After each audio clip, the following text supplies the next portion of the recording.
Good morning, Jenny. How are Good you? morning. I'm really well. How are you today? Great. I'll let you do Hello, some everyone. intros while I'm just doing some admin. Okay, good morning, everyone. I love your glasses. They're my favorite things about your new glasses.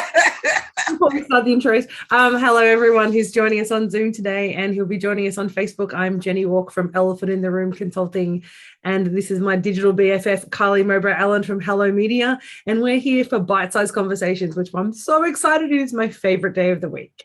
Me too, Jenny. It's very good to see you. Nice. And I'm excited that we've just done something fresh and have an earlier time today. I know, and it's just a little bit different trying to, have to juggle lots of things. And sometimes we just need to do this. And really, what I'm doing for you, Kylie, is preparing you and myself for daylight saving because that's Yeah. coming in 3 weeks' time.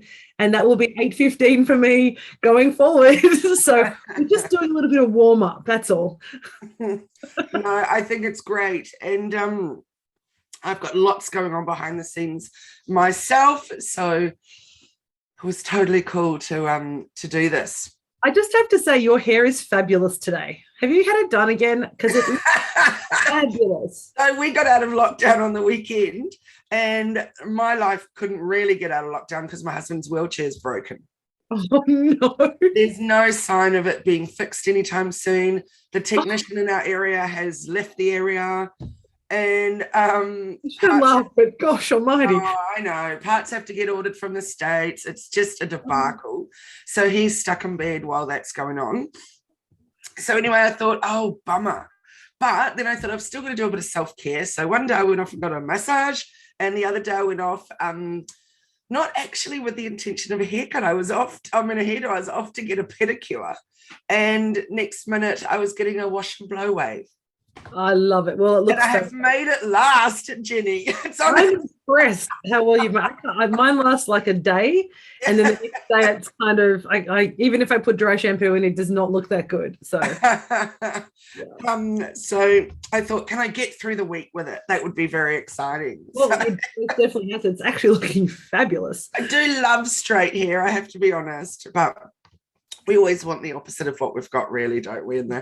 I've been drying my hair straight since I was 16, so I don't think my hair knows what it looks like. I've literally been drying my hair with a round brush and a hairdryer since I maybe 16 or 17, since I learned how to do it. So I don't actually know what my hair naturally looks like, and I don't think it really knows either. So it's just trained into submission now. Good on you, though, for being disciplined with your zhushing.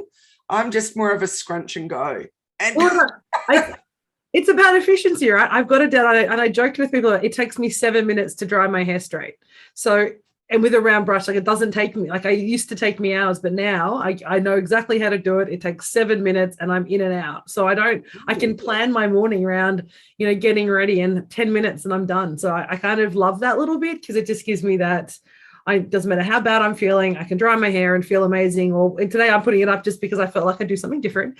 But yeah, it just makes it easy. Good on you.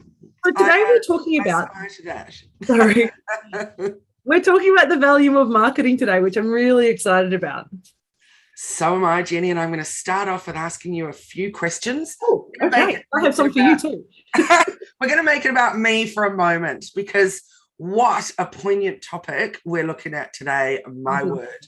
So, Jenny, do you think that I like Facebook? Do you think that you like Facebook? Yeah. Oh, I don't think anyone really likes Facebook, to be perfectly honest. Well, I actually, having met you, I actually think Facebook, and this is how I would describe it, is I don't think you really like Facebook. You just know it's a tool that you need to be on, and it's a tool that you use for your business. So it's an important aspect of that. So you're on it because of that. If you weren't in the marketing business doing digital marketing, I think you'd probably be like Clover and just be like quite happy in a slow movement and not on Facebook.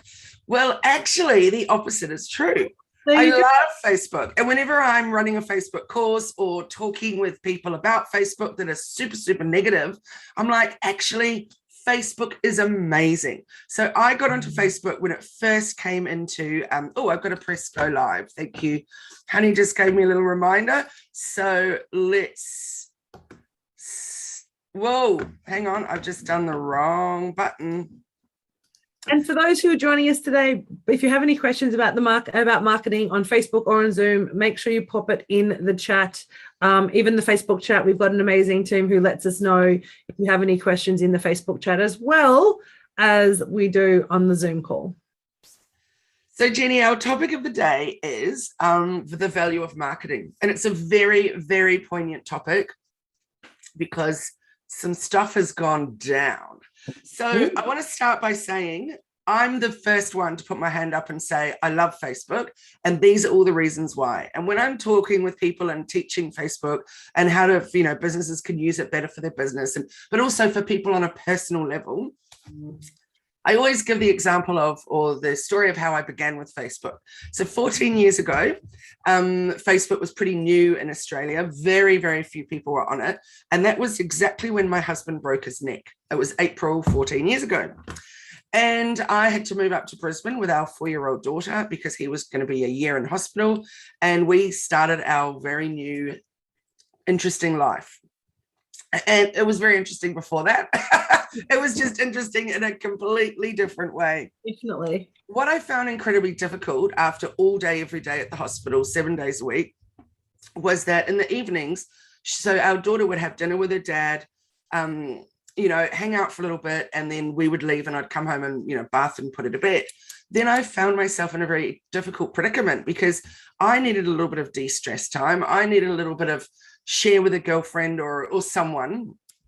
And, I was exhausted. I didn't want to get on the phone to friends and family. And I just had nothing really left in me for talking, but everybody wanted to know what was going on. So along came Facebook. I quickly jumped on, got all my friends and family in different parts of the world to also join. And also very quickly, I learned that connecting with friends and family on there is amazing. Being able to share stories, being able to share his recovery. Well, there wasn't recovery, but his journey with that and how he was going. Being able to share photos of us still having great times and a great life and all that was so important for not just me, but for so many people. And I very quickly started my first Facebook group, which was spinal cord injury, quadriplegia. And now there are thousands and thousands of people in it from all over the world sharing their experiences and their tips and equipment things and, all that other kind of stuff. As I just mentioned earlier, he's stuck in bed at the moment the last week because of a broken wheelchair. So there's a whole lot of things that go on in our lives that, that other people aren't really aware of. So it's a really great place to share, etc. So that was the journey for me on a personal level.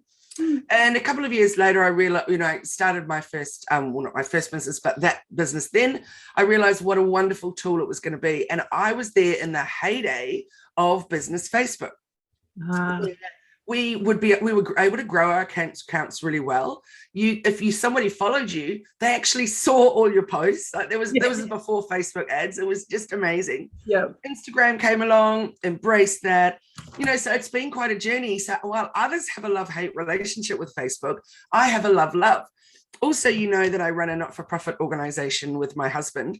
Yes. And just recently I've been on the radio and I won this award and all kinds of things for it.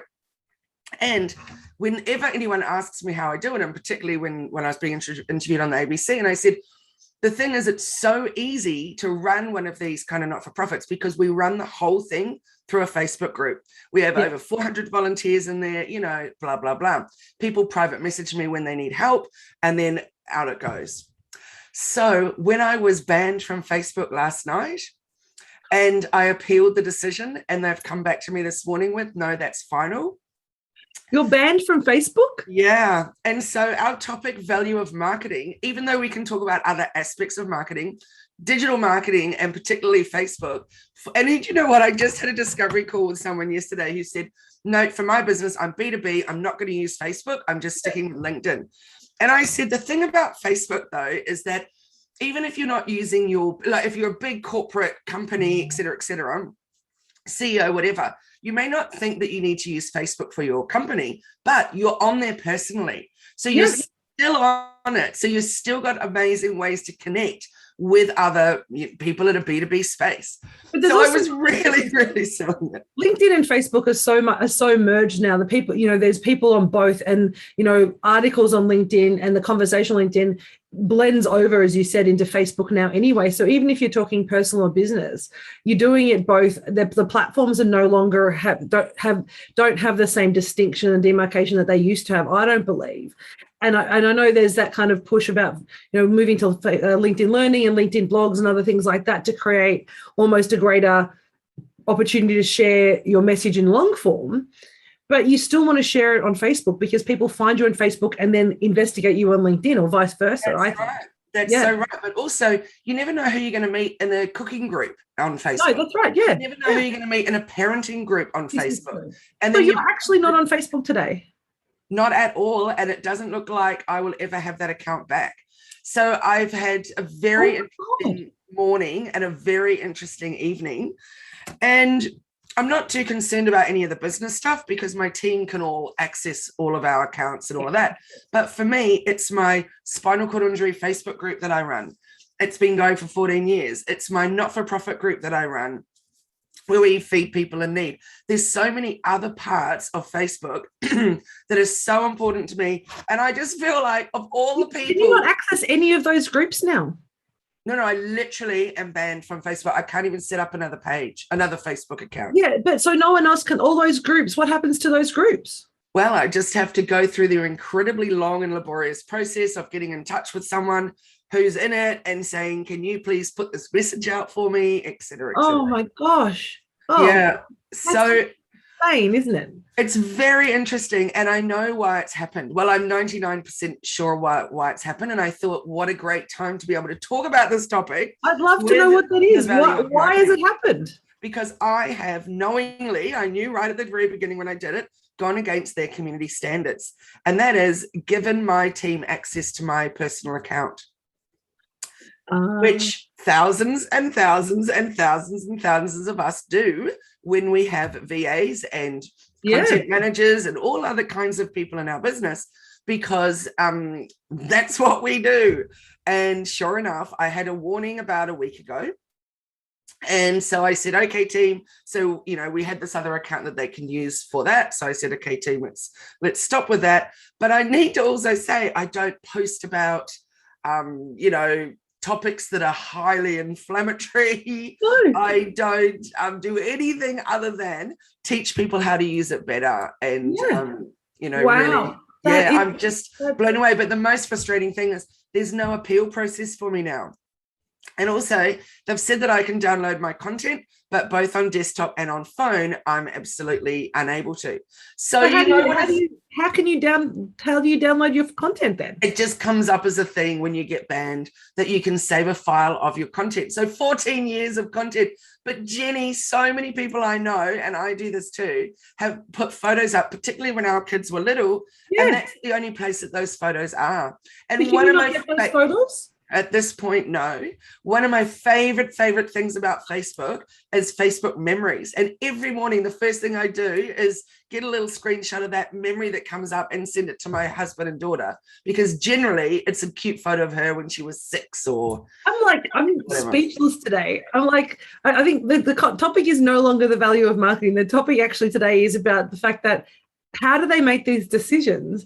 Because we know that businesses, there are so many places, and you and I have been in programs and we see people who don't post on their personal page. They're not managing their own personal account. So how have they singled out you when you have all this other incredible programming? You're actually promoting their groups. You're promoting Facebook. So you're promoting all these things. I'm a pretty big fan, you could say. So how am I able to have this conversation with you today? Because it's going onto your Hello Media page, but not on your personal page. Yes, but normally it goes onto my personal page as well. Yeah. Wow. So, yeah, it's pretty extraordinary. I'm so floored right now. I actually have. I know.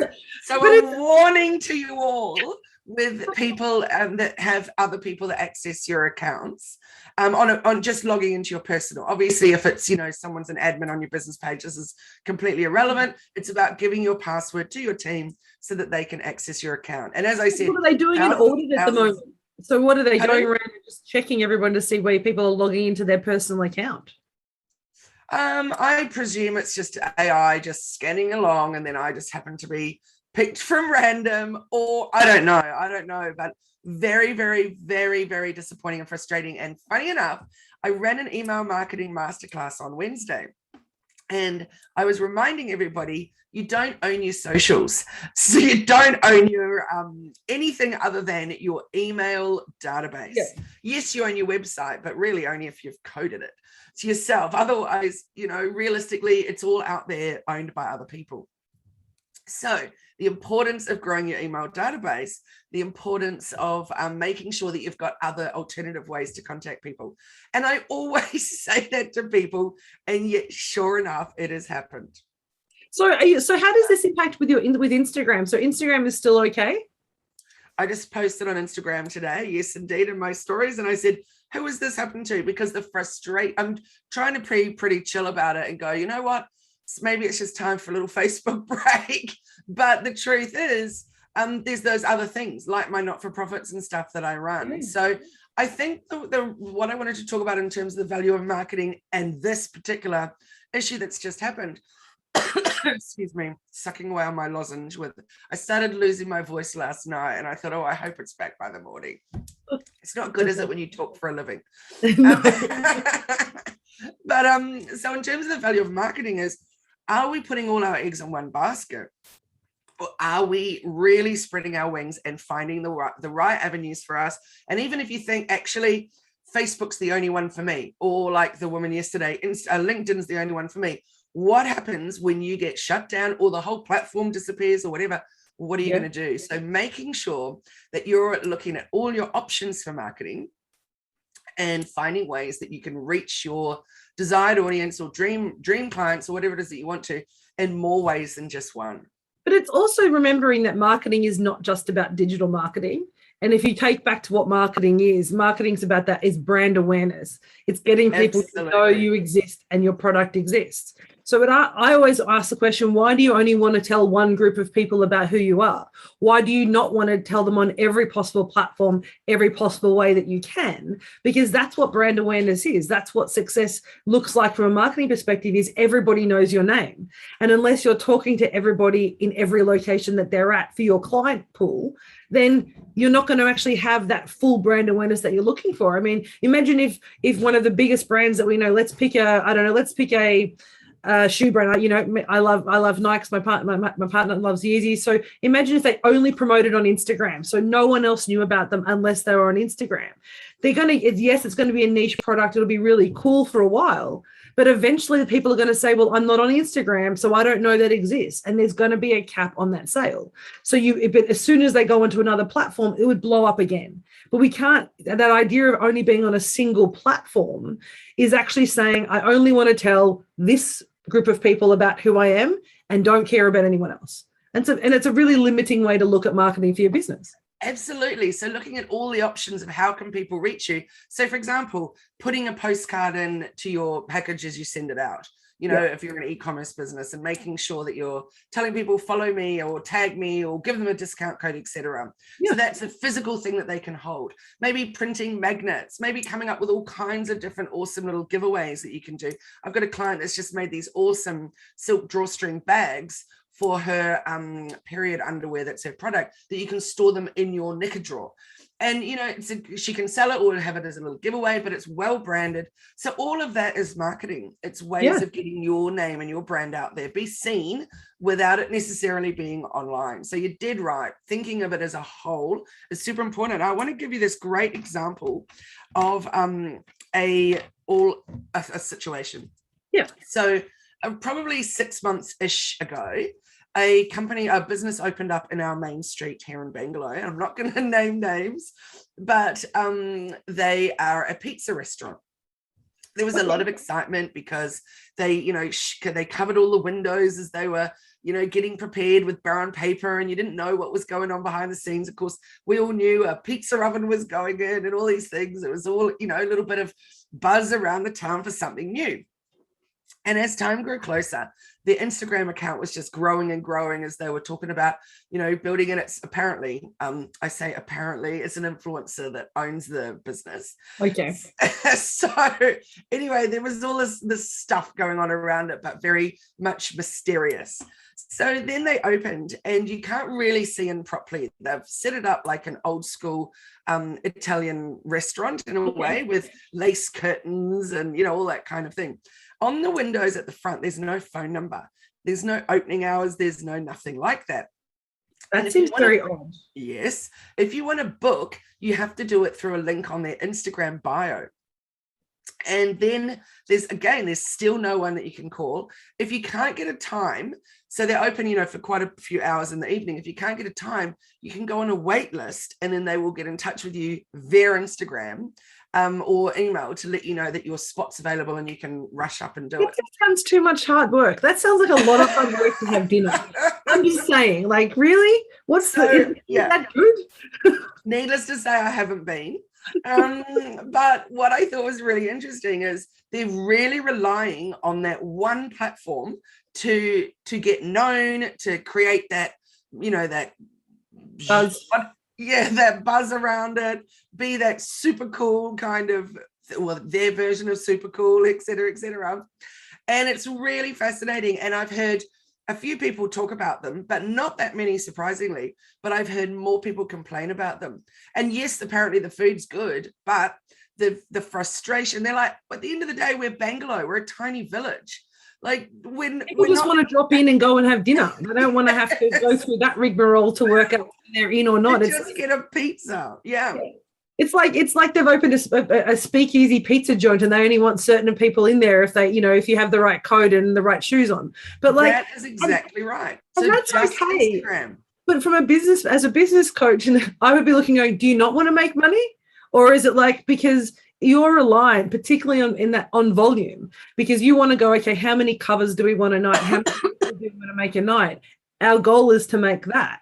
And when you are in a small community, you want everybody to be buying from you. When there is competition. Yes, it's a small community, but there will be competition around it.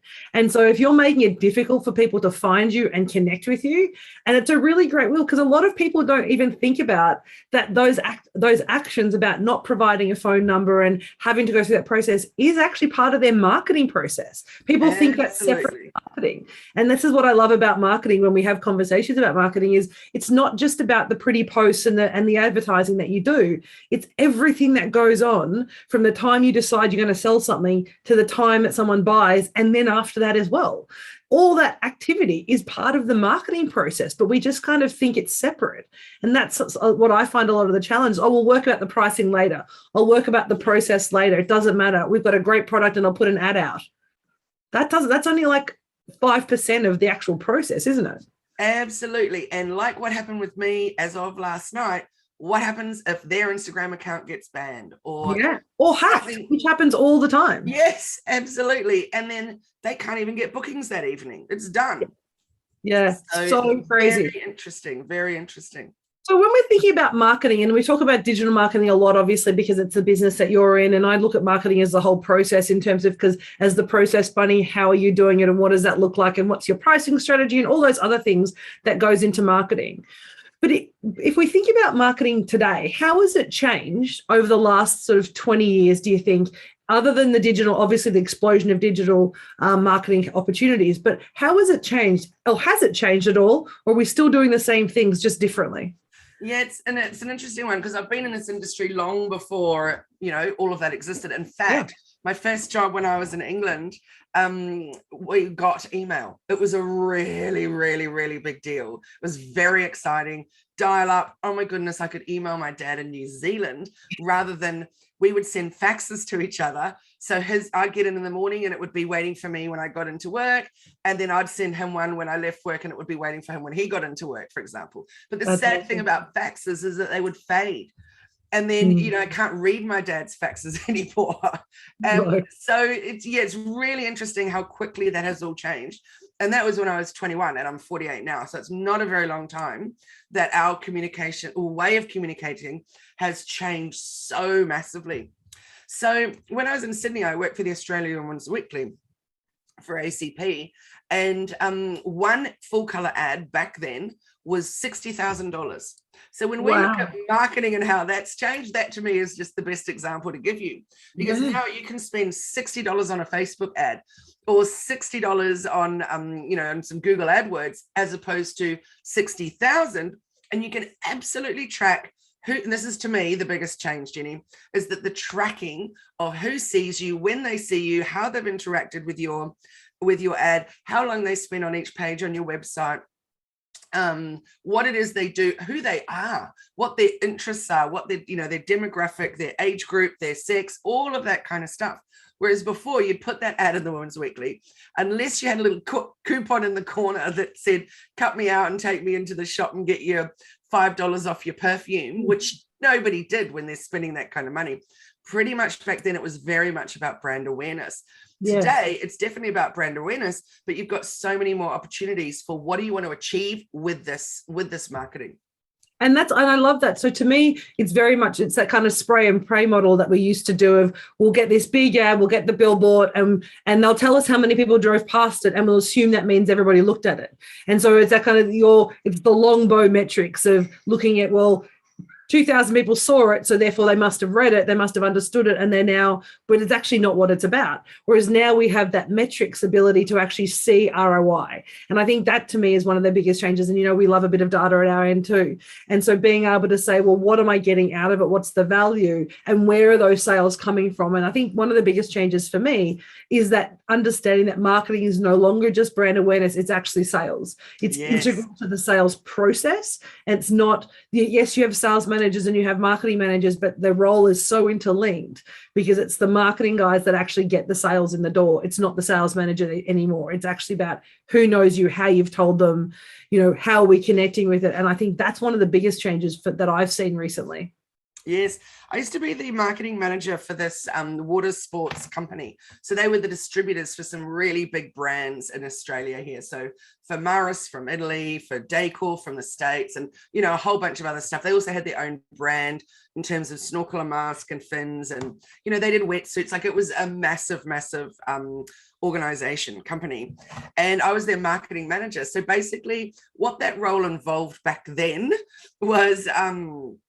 and this is probably 19 years ago, I would say. So what it involved was you looking across the borders, how are we going to reach people? What do we need to do? So it would be things from, they had a lot of shops stocking their products. So we would, I would come up with these great ideas for how to display products in shops, how to, do sales, how to convey that to your audiences. We would run big, huge, once a year, have people come to the Marriott on the Gold Coast, because they have that pool with the fish. Yep.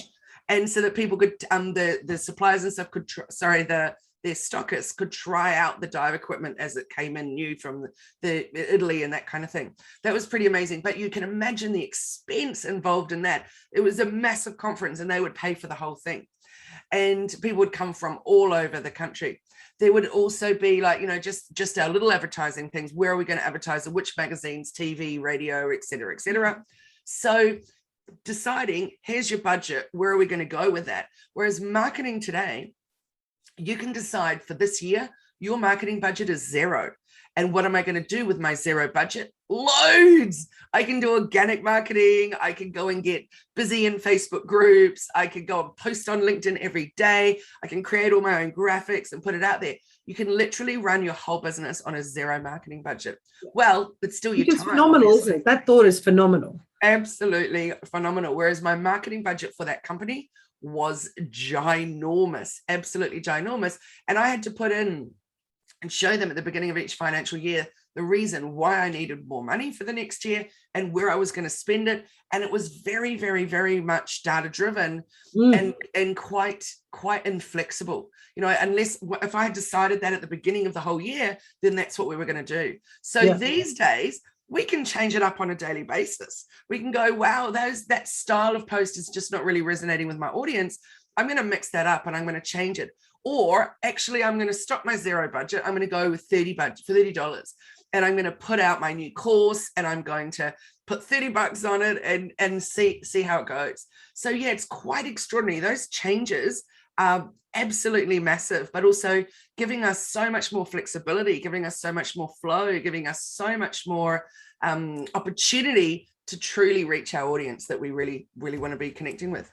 And it's also about accessibility. What you've just said then actually says that anybody can be a marketer and anybody can actually market their business. And what my takeaway from what you just said is that what's great is that if you're new in your startup and you're like, how am I going to get my brand out? If you spend an hour a day just doing your socials and have that in your diary, that's your marketing time, and you just do the socials or the email marketing or whatever you decide to do for 1 hour a day, rather than what we often do, which is I'll do my 3 or 4 posts and sit back and hope something happens. But if you were targeting for 1 hour a day with emails and posts and conversations and blogs and all those other things, just for 1 hour a day, it would have such a profound impact on the brand awareness, on your campaigns, and also on your sales, because you're actually going to connect straight away. And you can choose when you do that hour. It doesn't have to be 9 o'clock. It could be 10 o'clock at night. It could be 5 in the afternoon, whenever your clients are online. If you allocate that 1 hour, it's going to make such a difference. And it's now accessible to you.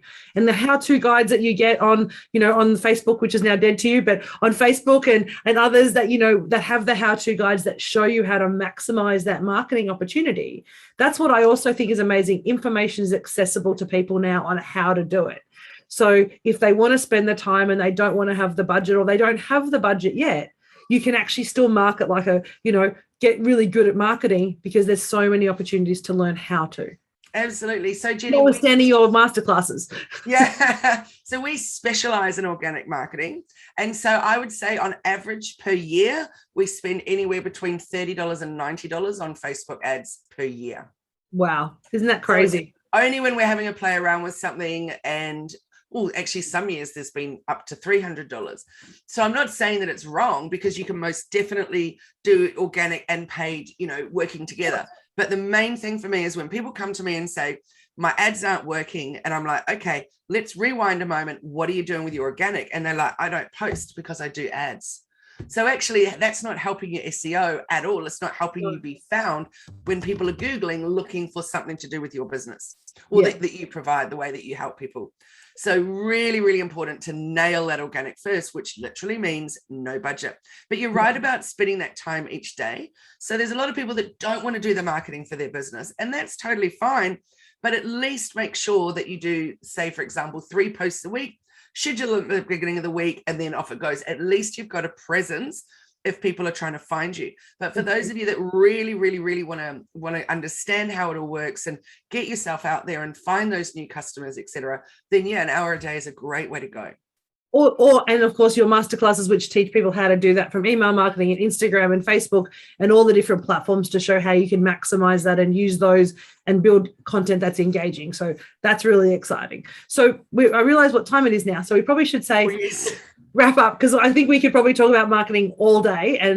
But what we're talking about marketing in the programs that you're doing, particularly your masterclasses, how do people get access to your masterclasses? Actually, we run them through our coaching program. So the bronze level and the silver level both have, the silver level and the gold level both have access to our 9 masterclasses each year. And otherwise, we have the bronze coaching, which is the straight group coaching. So you can do that by going to our website. You can probably still do it by going to I shouldn't say probably, you can do it by going to our Facebook pages. So Hello Media, and also the group hellomedia.team. And I'm sure I'll be back in there in some way. I hope for sure that I'll be able to set up a new account at some point. But at the moment, we can DM you on Instagram. So we can find you on Instagram and go to your website and email you, or we can also DM you on Instagram too now, because you still have Instagram. So we can. That's right. So, which is funny because Facebook owned Instagram, but that's hellomedia.team on Instagram, and of course the same on LinkedIn, and Kylie Mo Browland on LinkedIn. What about you, Jenny? How can we connect with you? So at Elephant in the Room AU on Instagram and Facebook are my two favorite platforms. I've obviously still got my personal account, touch wood. But LinkedIn is also great. You can just type in Jenny Walk, Jenny with an I, Walk with an E, and you'll come up on LinkedIn. Otherwise, at Elephant in the Room AU, Instagram, Facebook. And of course, we've also got our YouTube channels, yours and ours, where we share this information plus some other randomness. But yeah, lots of different places. So reach out, say hello. Wonderful, Jenny. Thanks so much. And thanks for chatting with me today, because you. I was really excited to be able to share all of that. I was like, I cannot believe that topic just worked so perfectly with what's just happened. and it's an insane thing. Like what it says to us is that it does show the power of platforms like Facebook to really just on a whim shut you down and not providing you an opportunity to go back and re-engage them and talk about how you can actually get back on the platform is a little crazy. And so particularly with the groups that you're running and the charity groups that you're running, having access to that information and access to those groups is a community service. So it's, as you said, it's not like you're posting hate mail and other inappropriate stuff on your personal page. It seems ridiculous. So hopefully you'll get a chance to, have a conversation, and maybe if you keep talking to them and pest them enough, they'll change their mind, or they can actually just check out what you do there. Like, let's actually stop the AIs and actually have a human person who'll actually talk to you about it, hopefully. Well, let's see. I'll keep you informed. Thank you so much. Well, you take care. Thank you, everyone, for joining us today. I really appreciate it. We'll see you next Friday. Thank you all. I look forward to it. Bye-bye. Bye.